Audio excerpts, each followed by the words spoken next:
안녕하세요. 54페이지 함수 풀어보겠습니다. 첫 번째 문제는 재고순위 구하는 거고요. 함수 번호가 1이라고 적혀 있죠. 바로 이 부분에 함수 결과를 나타내면 됩니다. 재고량은 이 부분에 있고요. 재고량의 내림차순 순위를 1에서 3위까지 구한 결과값에 위를 붙이고 그 외에는 공백으로 구하시오. if rank.eq 함수 이렇게 두 가지 함수 주어졌고 %, 이용해서 위라는 글씨를 붙여서 넣어주면 되겠습니다. 먼저 iOCL에다가 등호 입력하시고 rank 정도 입력하시면 두 번째 정도에 rank.eq 함수 보이니까 더블 클릭하겠습니다. 가로가 이렇게 열린 상태이고요. 이 상태에서 위쪽에 fx 버튼 누르겠습니다. 함수인수 대화상자 나타났고 랭크 함수 구문 먼저 이해하고 보실게요. 이번 문제에서는 if 함수랑 rank.eq 함수랑 두 가지 사용하는데 먼저 rank 함수 먼저 보는 거예요. 이렇게 넘버라는 곳에 마우스를 클릭을 하면 아래쪽에 순위를 구하려는 수를 입력하라고 나오고요. 두 번째 REF라는 곳에 마우스를 클릭하면 수 목록의 배열 또는 셀 주소를 입력하는 곳이다 라고 참고를 하시면 되세요. 세 번째는 큰 값을 1등으로 줄지 작은 값을 1등으로 줄지 그 순위 결정 방법을 지정하는 수를 입력을 해주면 되겠습니다. 오른쪽에 구문에 대해서 다시 한번 정리를 해 놓았으니 참고해 주시기 바랍니다. 아까 보았듯이 넘버랑 REF랑 올더 이렇게 세 가지고요. 그럼 아래쪽에 실제로 내용을 입력한 것을 한번 볼게요. iOCL 이 부분에다가 내용을 입력하는 것이죠.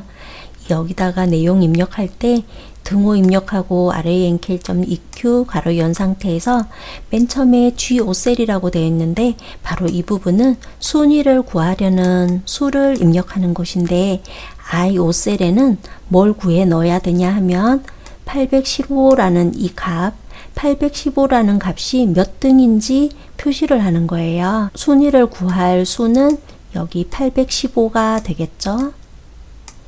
그 다음에 두 번째 있는 목록 범위라고 되어 있는 이 부분 있죠. 여기는 815라는 것이 어느 범위에서 815의 경쟁자가 어느 범위에 있는지 지정해 주시면 되세요. 바로 이 부분에서 815가 몇 등인지 알고 싶은 거죠. 그래서 여기 이 부분은 목록 범위가 되겠습니다. 자, 그런데 여기 목록 범위 지정할 때는 우리가 수식을 하나 작성하고 채우기 핸들을 이용해서 아래쪽으로 수식을 복사할 때 815는 그 다음으로 진행이 되어서 그 다음 1232가 몇 등인지 표시를 하고 이런 식으로 계속 상대 참조가 되면 되지만 범위를 지정한 부분 있죠. 이렇게 범위를 지정한 이 부분에 대해서만큼은 절대 참조해야 되겠죠. 범위가 아래쪽으로 계속 변경되면 안 되기 때문에. 그래서 기능키 중에서 F4키, 키보드에 있는 기능키 중에서 F4키를 눌러서 이렇게 달러를 붙여주시면 되겠습니다. 올더라고 되어 있는 이 부분인데 지금 여기는 생략을 해놨어요. 왜 생략을 했냐 하면 맨 마지막은 큰 값이 1등이 되게 하고 싶으면 내림차순으로 하는데 그거는 0 또는 생략하기 때문입니다.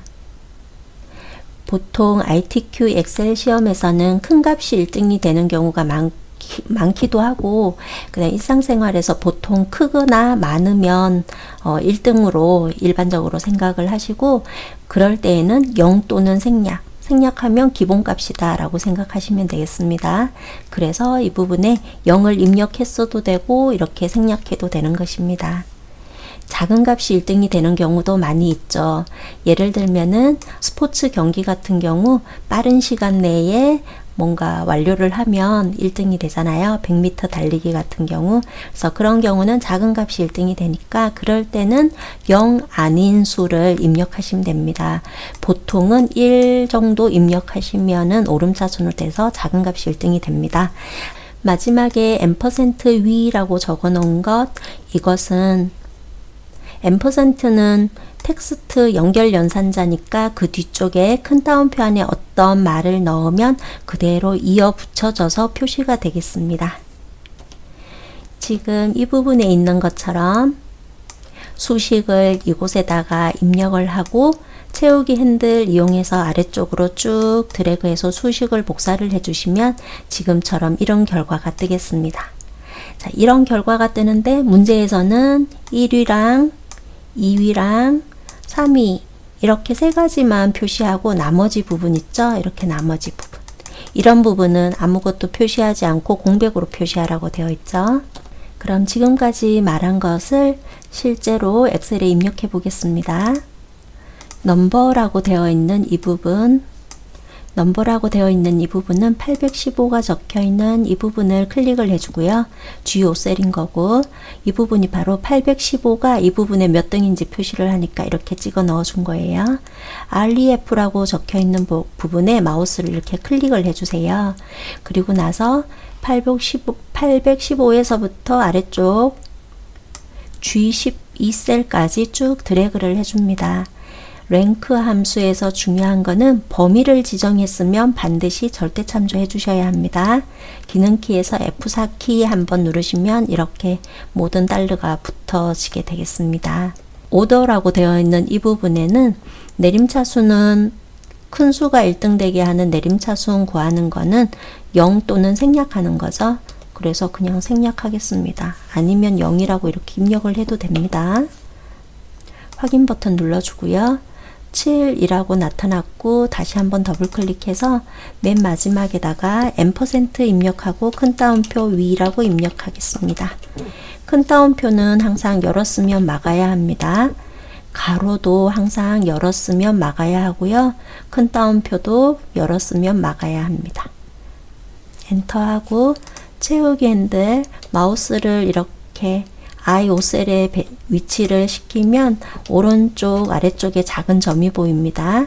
이 작은 점 이름이 채우기 핸들, 마우스 위치하고 검정 십자가 모양일 때 클릭한 채 아래로 드래그 해줍니다. 이렇게 해서 큰 값이 1등이 되었는지 살펴보시고요.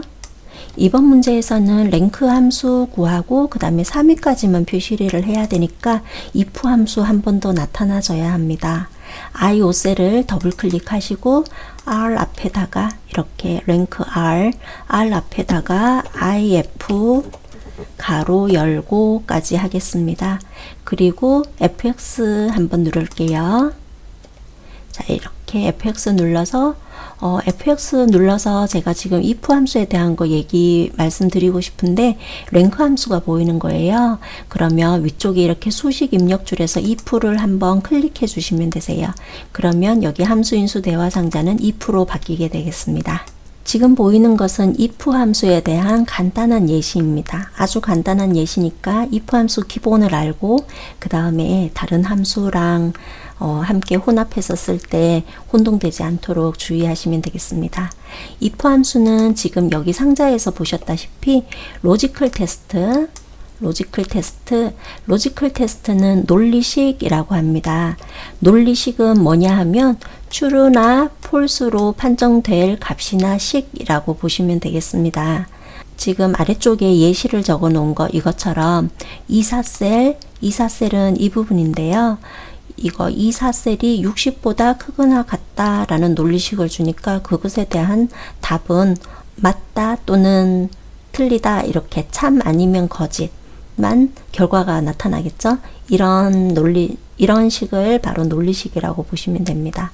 그래서 여기다가 뭘 써야 되냐 하면 이렇게 딱 봐서 엑셀이 참이다 거짓이다 구분할 수 있는 말을 써주는 것입니다. 자, 그러면 두 번째 두 번째 같은 경우는 value if true잖아요. value if true.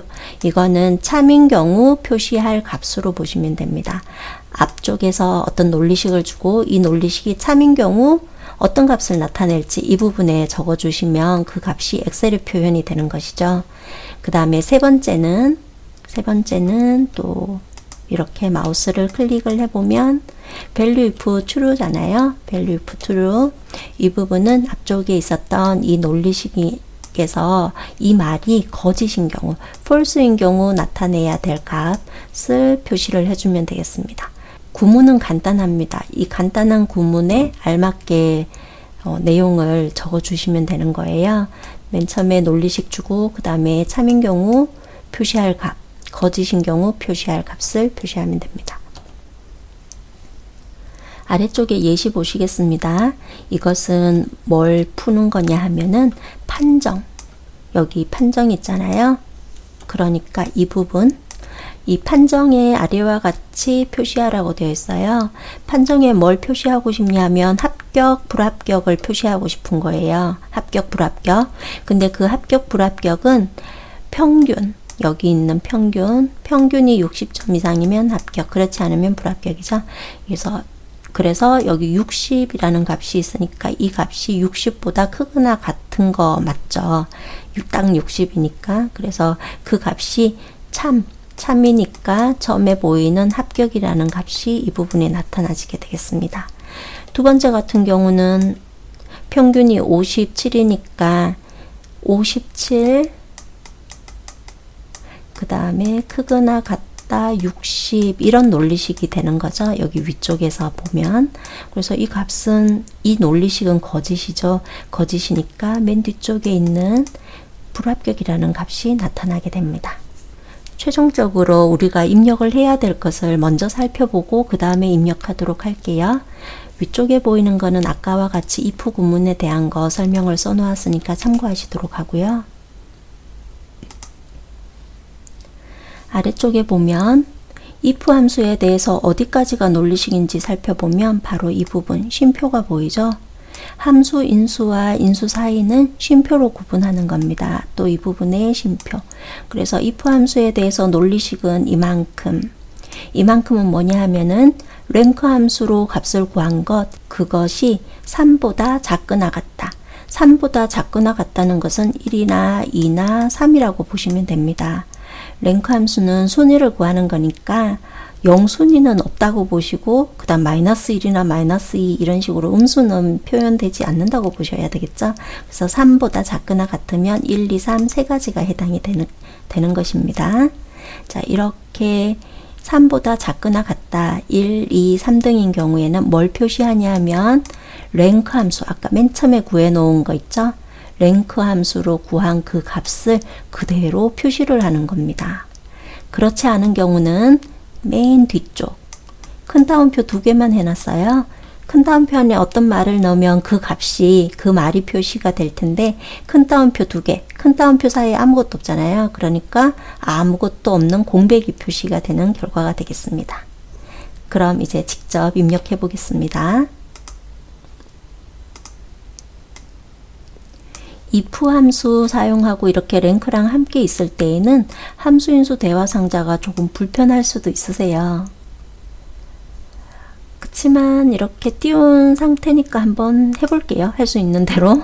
자, 로지컬 테스트라고 되어 있는 이 부분 있잖아요. 여기는 랭크 함수로 구한 값이 3보다 작거나 같다라는 거를 줘야 되겠죠. 그리고 지금 현재 이렇게 랭크로 구한 이만큼은 참인 경우 이렇게 나타내고 싶은 거잖아요. 그래서 위쪽에 있는 이 부분을 블록을 지정해서 오른쪽 버튼 눌러 잘라내기, 그 다음에 아래쪽 부분에다가 붙여넣기 해놓고, 위쪽엔 사실 잘라내지 말고 복사할 걸 그랬어요. 이거 다시 한번 붙여넣기 해서 여기 위쪽에 요만큼은 지우고 작거나 같다 3이라고 입력을 해주시면 되겠습니다. 그리고 지금 함수인수 대화 상자는 식이 다 보이지 않으니 여기 위쪽에 있는 것들 이런 거 이제 참고하시면 되겠네요. 그래서 논리식은 이만큼 입력을 했죠. 그 다음에 이 논리식이 참인 경우는 이렇게 표시할 거고요. 거짓인 경우에 비워두시면 안 됩니다. 공백을 나타내고 싶으면 큰 따옴표 2개를 입력을 해주시면 되세요. 확인 버튼 누르겠습니다. 공백이 표시될 수도 있는 상황이니까 이렇게 첫 번째 셀에 공백이 표시될 수도 있었죠. 그래서 내용은 이렇게 입력했고요. 채우기 핸들의 마우스 위치에서 채우기 핸들, 그 다음 아래쪽으로 쭉 드래그해서 수식을 복사하겠습니다. 자, IO 셀을 다시 한번 저는 더블 클릭해 볼게요.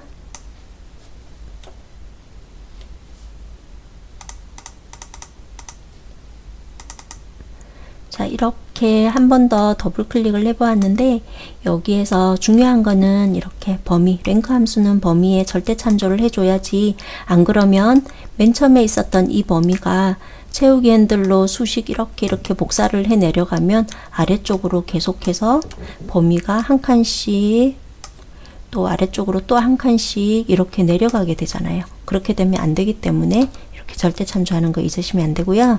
그 다음에 랭크랑 if 함수는 잘 이해를 했는데 %위 붙이는 거 이거 깜빡하면 안 되겠죠. 이런 거 빼먹으면 감점이 아니라 이 함수는 틀린 문제로 채점이 되겠네요. 2번 문제입니다. 비고 부분 이 부분에 있고요. 구매자 수 나누기 300의 정수의 크기만큼 별표를 반복 표시되도록 구하시오. 주어진 함수가 rept 함수입니다. rept 먼저 내용 입력할게요. J5셀에 등호 입력하고 rept 가로 열고 fx 눌러 놓겠습니다. 그리고 함수 설명 보시면서 할게요. 자, 함수 보면 rept는 pt는 프린트라고 보시면 되고요. 프린트. re는 뭐 재반복한다는 뜻으로 계속해서 리프린트 한다고 보시면 됩니다. 그래서 여기 맨 앞쪽에 있는 거는 여기 함수인수 대화상자 띄워놨으니까 참고하시면 되는데, 맨 처음에는 텍스트 입력하는 곳이잖아요. 그곳에는 반복할 텍스트를 입력해주면 됩니다. 아래쪽에서 보면 이렇게 별을 반복하고 싶으니까 별을 넣고, 여기는 보통 텍스트를 입력을 하는 곳이니까 항상 큰 따옴표 열고 막는 거 있으시면 안 되고요. 그 다음에 두 번째는 넘버 타임스잖아요. 이거는 몇 번 반복할지 반복할 횟수를 입력을 해주는 겁니다. 여기 이 부분처럼. 자, 그러면 아래쪽에 보이는 여기 표에서 다시 한번 살펴볼게요. rept하고 별을 반복하고 싶으니까 큰 따옴표 안에 별 넣었어요. 그 다음에 쉼표 해주고, 문제에서 뭐라고 했냐 하면 구매자 수 있죠? 구매자 수 나누기 300만큼 별을 표시하라고 했어요.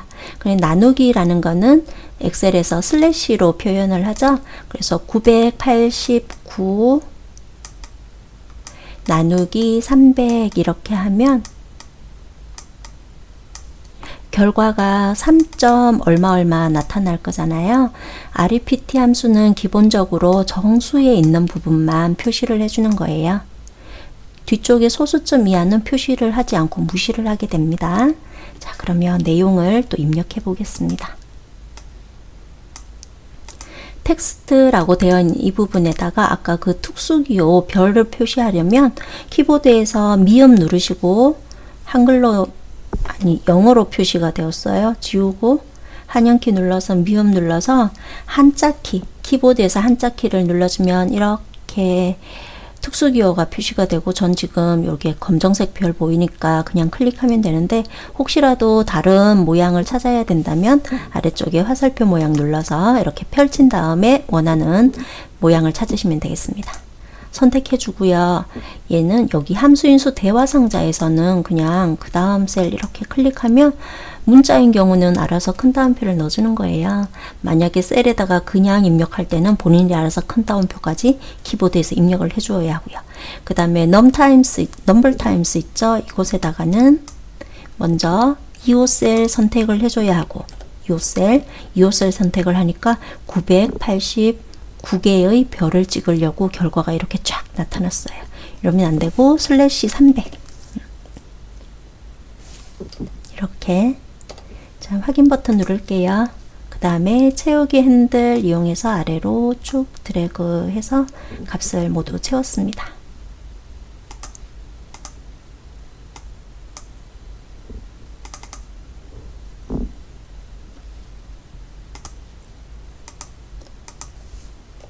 (3번) 문제입니다.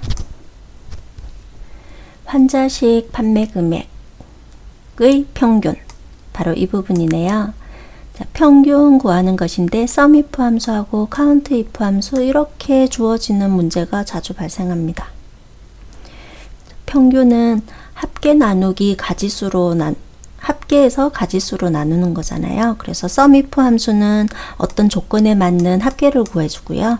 countif 함수는 어떤 조건에 맞는 셀의 개수를 구해줍니다. 그래서 평균을 구할 수 있답니다. 엑셀에 먼저 sumif 함수 써보겠습니다. 등호 표시하시고 sum, 그 다음에 sumif 함수 보이니까 더블 클릭, 가로를 연 상태고 fx 누르겠습니다. 함수인수 대화 상자 나타났고 설명 먼저 보실게요. 방금 이 문제에서는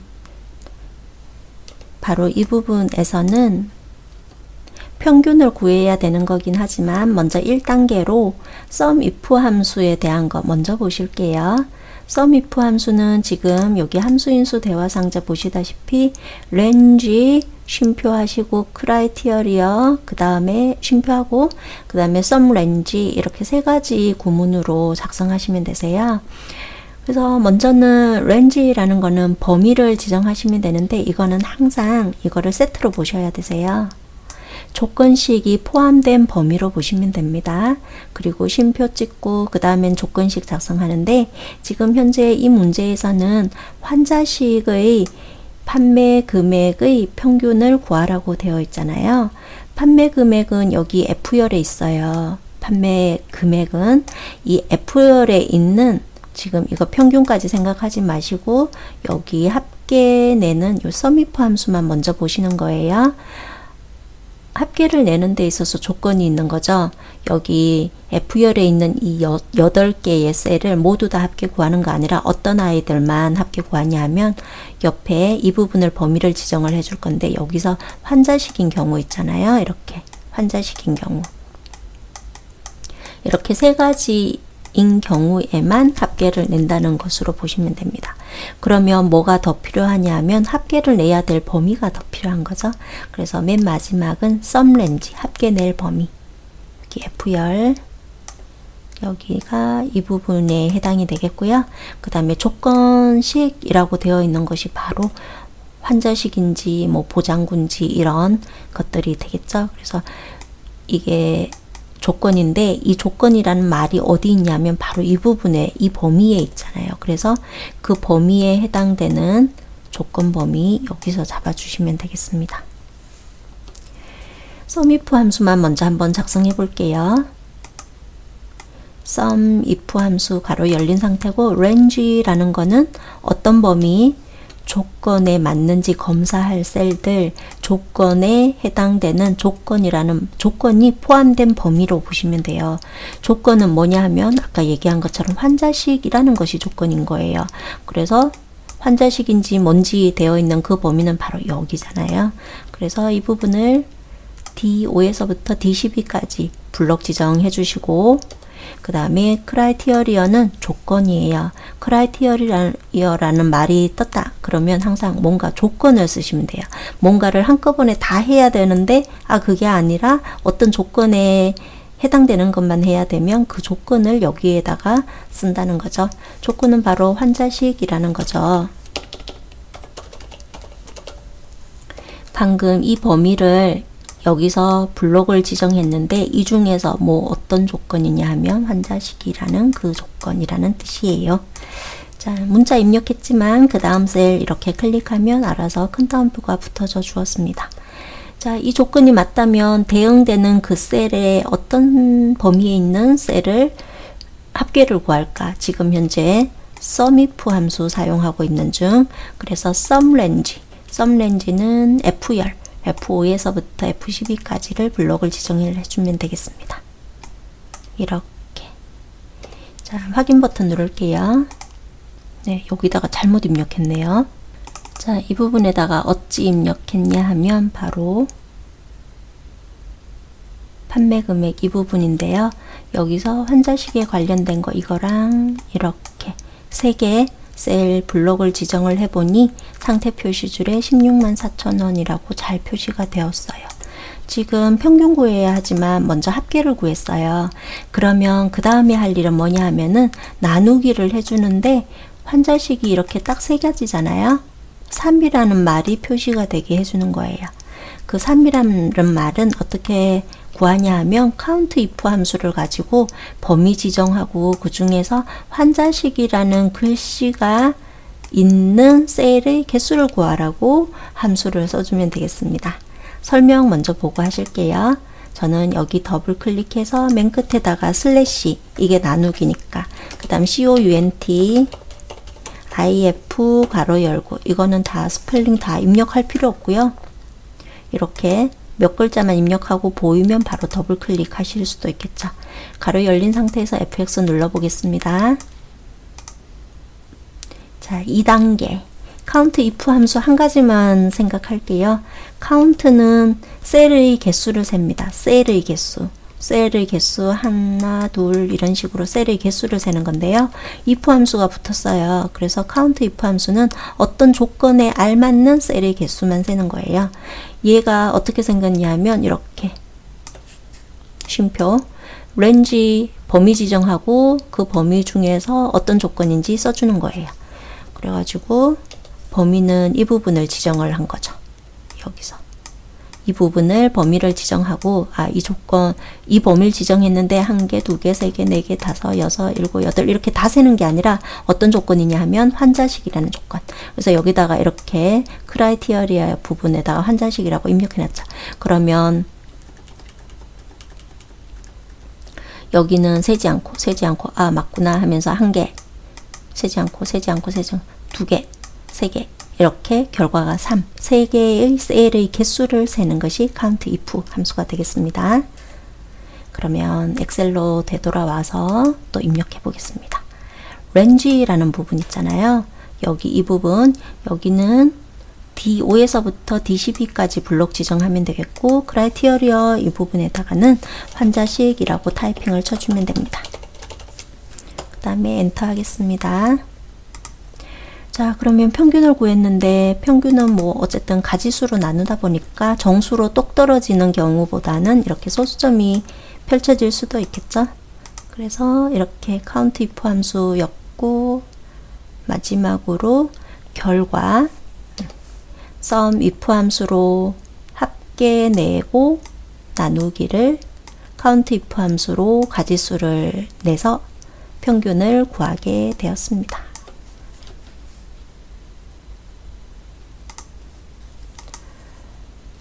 2열 같은 경우 제가 이걸 이렇게 더 넓히면 소수점이 더 많이 생겼어요. 소수점 이하 자릿수가. 제가 2열을 많이 좁히면 이렇게 소수점이 안 보이기도 합니다. 그래서 이거는 실제적으로는 실제 데이터는 뭐냐 하면은 수식을 입력한 거고, 그 수식은 소수점이 붙어 있는 경우 실수 부분이 길거나 짧은 것은 이렇게 열의 너비에 따라서 다를 수 있으니까 뭐 본인이 한 이 정도 이렇게 넓혀 놓은 상태인데 제가 보니까 이렇게 글씨가 저는 한 자리밖에 표시가 안 되는데 여기는 왜 이렇게 많이 표시되죠? 이렇게 의문을 가질 수가 있겠네요. 이럴 때는 여기 너비에 따라서 다른 거라 시험 보실 때는 그냥 적당한 너비로 해놓고 하시면 되겠습니다.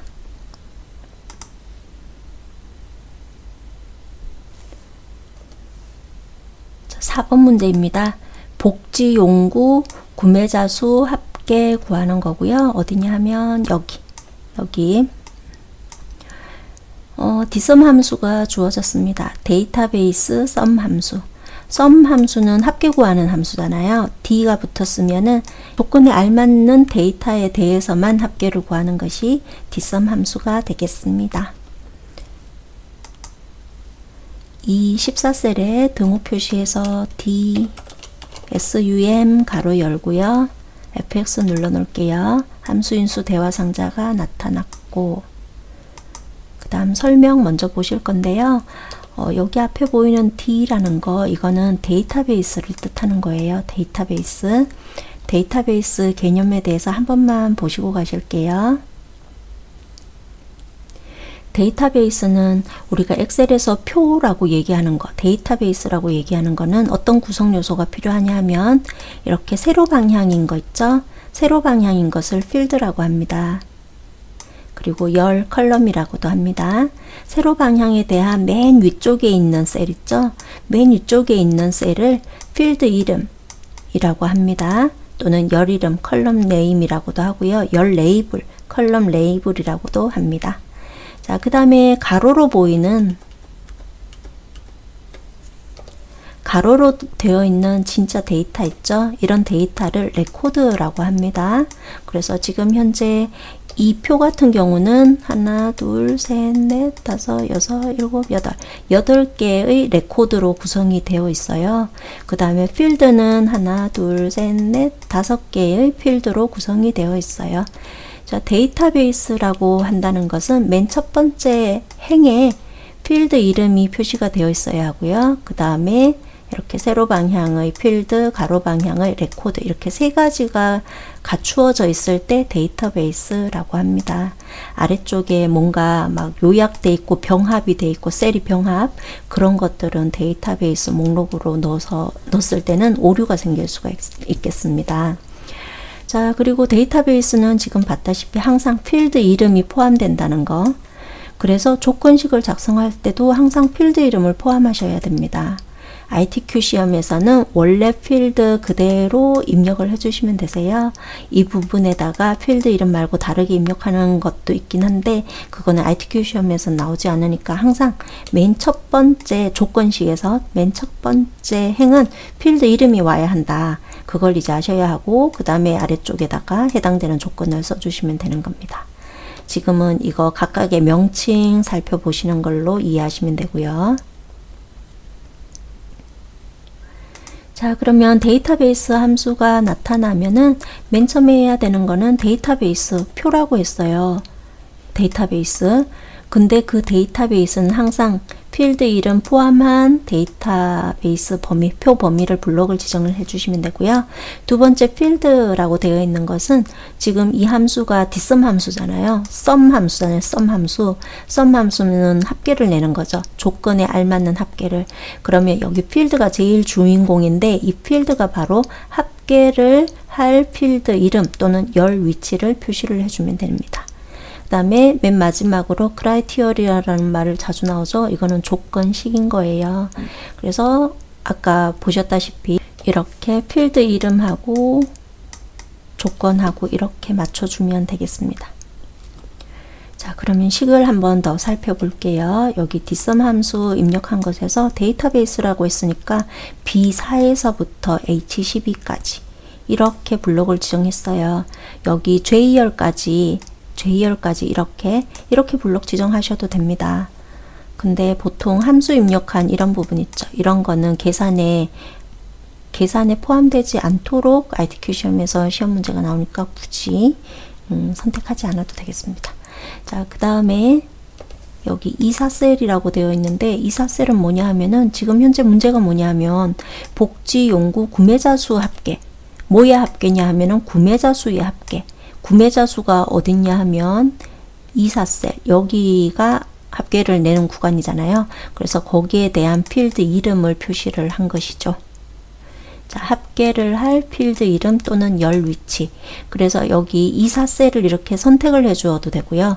범위를 여기서부터 범위를 이렇게 데이터베이스로 범위를 지정을 했잖아요.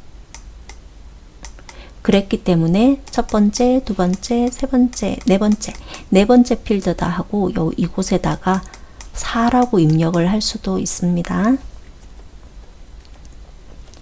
자, 자, 그런 다음 맨 마지막 크라이테리어 부분은 조건이라고 했어요.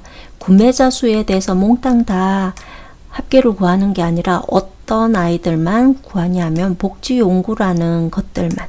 그래서 카테고리가 복지용구다 하고 이런 식으로 블록을 지정을 해줘야 조건식이 되겠습니다. 실제로 입력해 볼게요. 데이터베이스라는 것은 ITQ 시험에서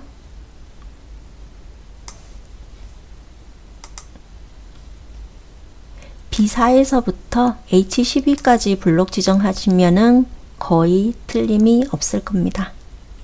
그리고 J14까지 그냥 쭉 다 블록 지정해도 별 상관없고요. 자, 필드라는 거, 이 부분은 뭐냐면 문제를 보는 거예요. 어느 필드에 대한 합계를 구할지, 구매자 수에 대한 합계를 구하잖아요. 그래서 24셀을 이 부분에 참조를 해주시면 됩니다. 24셀을 클릭해서. 그 다음 크라이테리어라는 것은 항상 데이터베이스 함수는 항상 필드 이름 그 다음에 조건 주는 거니까 카테고리가 복지용구다 라고 해줘야 합니다. 그래서 D4에서부터 D5까지 이렇게 나타나게 해주면 되겠습니다.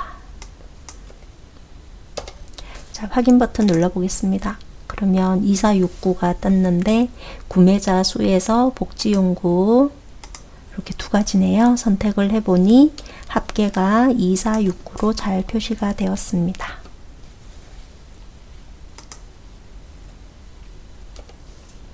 다음 두 번째로 많은 구매자 수.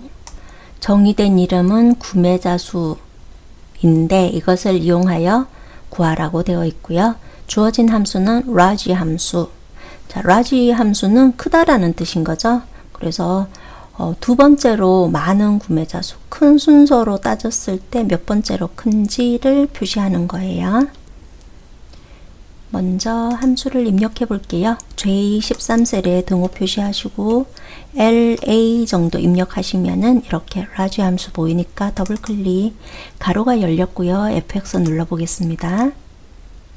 그리고 이 함수는 이 함수도 그렇고 여러 함수 전부 다 좀 익숙해지면 이렇게 함수인수 대화상자 열지 않고 그냥 셀에 입력하는 게 더 쉬운 경우도 훨씬 많으실 거예요.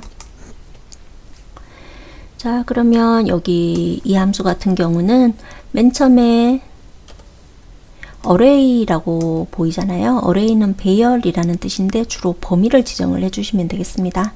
K라는 것은 몇 번째로 큰지 그 숫자를 입력을 해주면 돼요. 위쪽에 구문이라고 여기 이 부분에다가 해놨으니까 참고하시고, 자, 실제로 값을 이제 입력을 해볼게요. 정말 간단하니까 여기 아래쪽은 참고하시면 되겠습니다. 이건 이렇게 좀 줄여놓고, 자, array라는 부분 있죠? 여기다가는 구매자 수에 대한 얘기잖아요. 25에서부터 22셀까지를 드래그를 해줍니다. 자, 그런 다음 그리고 이렇게 드래그를 해주면 이 부분을 저번에 먼저 이름 정의를 해놨었던 거예요. 그래가지고 그 이름이 표시가 되었습니다. 자, K라는 곳에는 저 범위에서 이 범위에서 몇 번째로 큰 수를 표시하고 싶은지 나타내는 거죠. 그래서 두 번째로 큰 값을 나타내고 싶은 거니까 2를 입력을 해주시면 됩니다. 2를 확인 버튼 누르겠습니다. 그러면 여기 이만큼 중에서 첫 번째로 큰 값은 이거였고 두 번째로 큰 값은 여기 1605 이렇게 표시가 되었어요.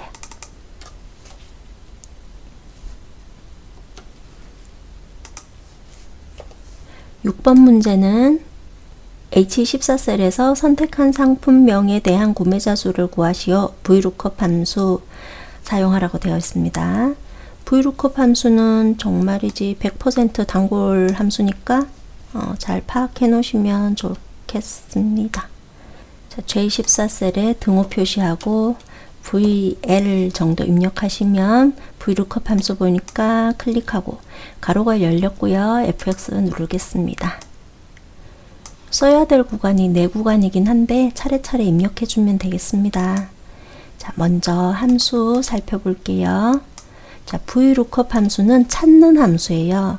뭘 찾냐 하면은 여기 맨 앞쪽에 있는 lookup value라고 되어 있는 이 부분 있죠.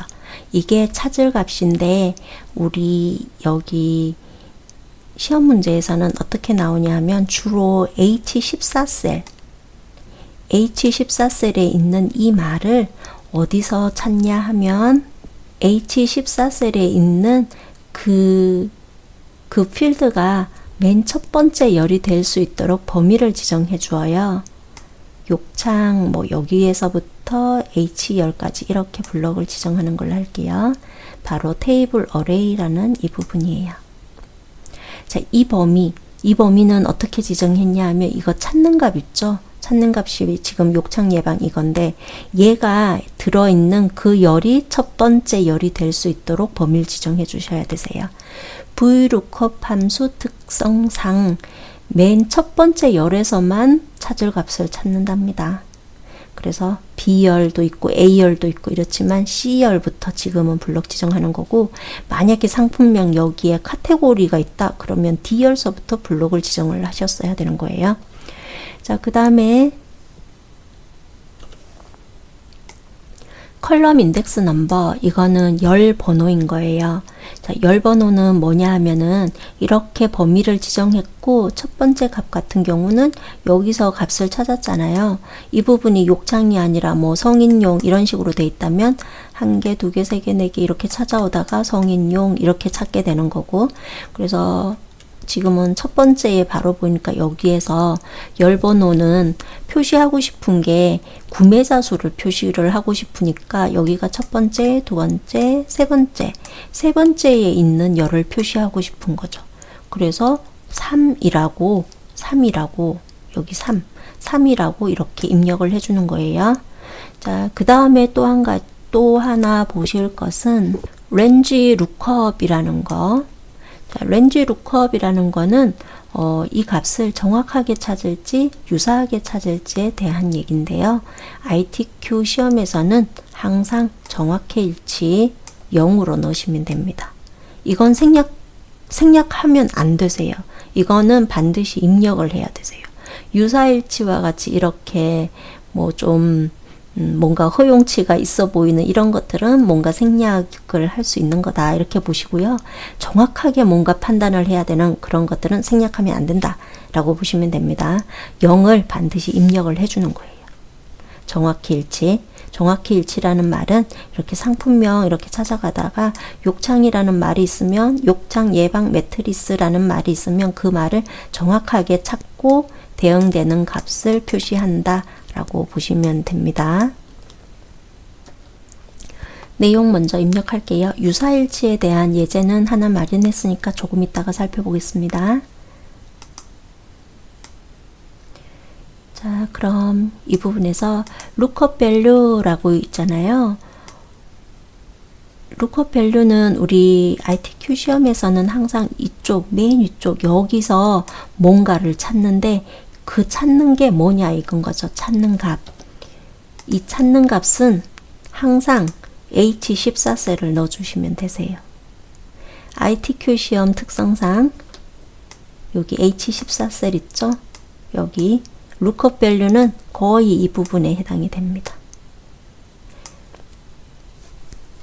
자, 그럼 이렇게 넣어주고요. 뭐 만약에 그렇지 않은 경우가 있을 수도 있나? 그럴 땐 이제 잘 따져봐야 되겠지만 거의 대부분은 찾는 값은 H14셀 넣어주시면 될 거예요.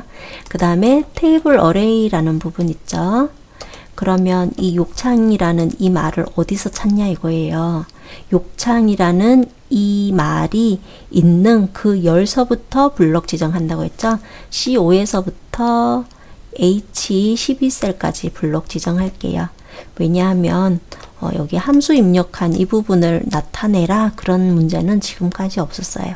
본인이 직접 입력한 HL 그 부분까지가 주로 표시가 되니까 HL까지 주로 이렇게 블록 지정해 주시면 돼요.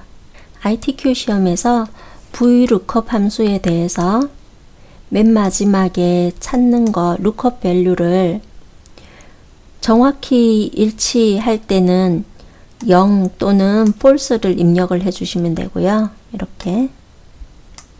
그 다음에 유사일치인 경우는 true 또는 1을 입력을 해주시면 되세요. 그래서 유사일치라는 개념이 뭔지 잠깐 말씀을 드릴게요.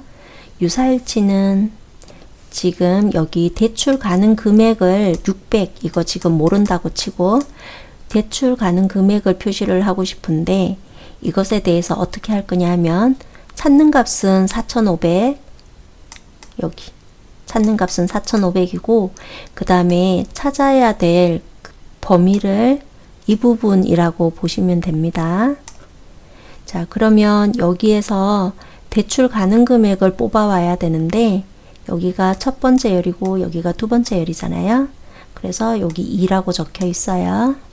4,500 연봉인데 여기서 본인의 대출 가능 금액을 표시하고 싶다면 얼마가 가능할까요?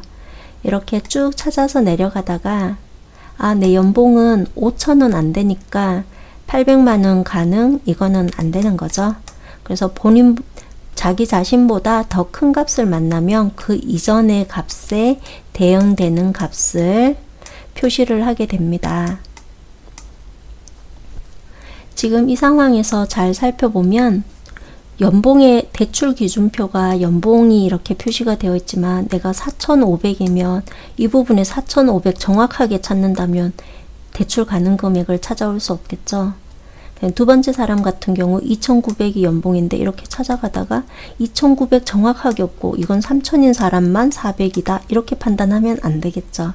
그래서 3,000까지는 안 되지만 그 전에 1,000에 해당되는 200을 표시를 하게 되겠죠. 그래서 유사일치라는 말은 찾는 값이 테이블에서 정확하게 찾는 게 아니라 숫자 데이터인 경우에 유사하게 찾아서 나보다 큰 값을 만나면 그 이전에 대응되는 값을 표시를 한다라고 보시면 돼요. 지금 4,500에 해당이 되니까 좀 더 내려가서 나보다 큰 값이 표시가 되니까 이거에 해당되는 600을 표시를 하게 되겠죠. 자, 유사일치는 지금 보시는 것과 같이 숫자 데이터에 해당이 되겠습니다. 문자 데이터는 거의 대부분 정확히 일치로 판단을 하시면 됩니다. ITQ 시험에서는 거의 이렇게 true 1 입력하는 true에 관련된 것은 출제가 되지 않으니까 이해만 하고 그냥 지나가시면 되겠습니다. 조건부 서식 해보겠습니다. 조건부 서식은 수식을 이용하여 구매자 수가 1000 이상인 행전체의 다음의 서식을 적용하시오. 글꼴 파란 굵게 라고 되어 있습니다. 어떤 셀들을 이렇게 블록을 지정하고 배경색을 준다든지 글자색을 준다든지 하면 블록 지정한 그 모든 것에 그렇게 다 적용이 되잖아요. 근데 지금 이거는 조건부 서식이라서 블록 지정은 하지만 조건에 해당되는 곳에만 서식이 적용되는 겁니다. 그러면 여기에서 문제에서 행 전체에 서식을 적용을 하라 했기 때문에 레코드 부분만 블록 지정해 주시면 되세요. B5에서부터 J12셀까지 블록 지정해 줍니다. 이만큼. 자, 그런데 여기 위쪽에 사행은 블록 지정하지 않아요. 왜냐하면 구매자 수가 1000 이상이라면 파란 굵게를 적용하는데 이 부분에는 구매자 수가 막 이렇게 숫자로 되어 있지가 않잖아요. 그러니까 판단을 할 수가 없어요. 그리고 판단했다고 해서 이 부분 여기 맨 위쪽에다가 파란 굵게를 적용하는 것도 아니고, 그래서 반드시 조건부 서식 하실 때는 레코드 부분만 블록 지정하셔야 되겠습니다. 그리고 현재 홈 메뉴고요. 가운데쯤에 보면 조건부 서식 보이고 아래쪽에서 세 번째 세규칙 누릅니다. 문제에서 수식을 이용하라고 되어 있죠. 그래서 수식을 사용하여 서식을 지정할 셀 결정을 눌러주고 그 다음 아래쪽에 빈 칸에 마우스를 클릭을 해줍니다. 그 다음에 문제에서 구매자 수가 1000 이상이라고 되어 있어요. 그러면 구매자 수는 이 5셀에 있으니 이 5셀을 먼저 클릭을 해주세요. 자, 이렇게 이 옷셀을 클릭을 하고 보면 참조 형태를 보시는 거예요. 달러 두 개가 다 붙어 있잖아요. 그러면 얘가 절대 참조란 말이에요. 절대 참조인 경우에는 항상 그 뒤쪽에 식도 다 써놓고 볼게요. 1000 이상이니까 크거나 같다 1, 0, 0, 0 이렇게. 자, 그러면 절대 참조이니까 989가 1000 이상인지 보고, 그 다음에는 아래쪽으로 계속해서 비교해서 내려가면서 다른 데이터를 볼 수가 없죠. 절대 참조라서 위치가 고정이 되어 있으니까. 그래서 아래쪽으로 쭉쭉 내려가 줘야 되는데, 지금 보이는 5라는 것은 행번호죠. 행번호. 여기 보면 5행, 행번호. 그 다음엔 6행, 그 다음은 7행, 이런 식으로 행은 변해야 하잖아요. 그래서 5 앞에는 달러가 있으면 안 된답니다. 자, 그리고 또 하나는 2열 있죠. 여기 2열. 이 2열 같은 경우는 2열에 있는 데이터에 대해서만 1000 이상인지 비교하면 됐지, 2열 끝나고 나서 그 다음에 F열에 가서 이것도 1000 이상인지 비교하고 이렇게 되면 절대로 올바른 값이 나타날 수가 없답니다. 그래서 고정을 해야 되는 것은 2열은 고정을 해 주어야 되고요. 그 다음에 행 같은 경우는 계속해서 변경되도록 만들어 주어야 해요. 해서 이 부분에 대해서 마우스 클릭하고 F4키를 2번 눌러주시면 되세요. 키보드에서 기능키 F4키 있죠? 그 부분을 2번 눌러주시면 이렇게 이 앞에, 열 앞에는 달러가 붙어 있고,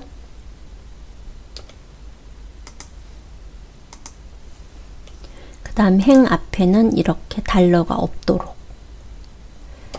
혹시라도 F4키를 또 눌렀다. 그러면 이렇게 형태가 계속 바뀌고 있죠? F4키를 계속 누름에 따라서. 하여튼 열 앞에 달러, 그 다음 행 앞에는 달러가 없도록 만들어 주고요. 그러면 이 논리식이 맞으면 어떤 서식을 적용할까 해볼게요. 아래쪽에 서식 버튼을 눌러주시면 됩니다. 이번 문제에서는 파란 굵게 적용하라고 되어 있습니다. 셀 서식 대화 상자가 뜨면 위쪽에 글꼴 탭이라는 거 알고 계셔야 하겠고, 굵게 누르시고 아래쪽에 색이라는 곳에서 파랑은 표준색 중에서 오른쪽에서 세 번째가 마우스 올려보면 파랑이니 클릭하시면 되겠습니다. 확인 버튼 누르고요. 확인 버튼 누르고. 자, 이렇게 확인 눌러보니까 구매자 수에 대해서 이렇게 1000 이상인 거, 이 세 개에 해당되는 그 행 전체에 서식이 적용이 되었습니다. F열 같은 경우에 이렇게 샵이 보이는데 이거는 F열이 좁아서 그렇습니다. F열 이 부분을 약간 더 오른쪽으로 열 너비를 키워주시면 됩니다. 그리고 만약의 경우에 이렇게 했는데 뭔가 잘못 입력한 것 같다 하시면 이렇게 다 블록을 지정을 하시고요. 다시 조건부 서식에 가서 그냥 규칙을 지우고 싶다 하시면 규칙 지우기에서 이렇게 지워버리면 되고요. 지금 만든 이 규칙에 대해서 수정을 하고 싶다.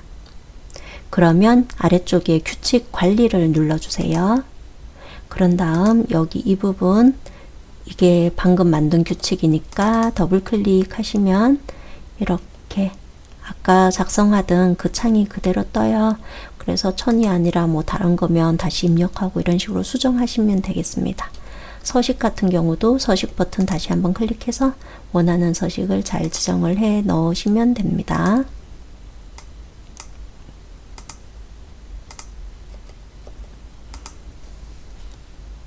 네, 그럼 54페이지 풀이를 마칩니다. 수고하셨습니다.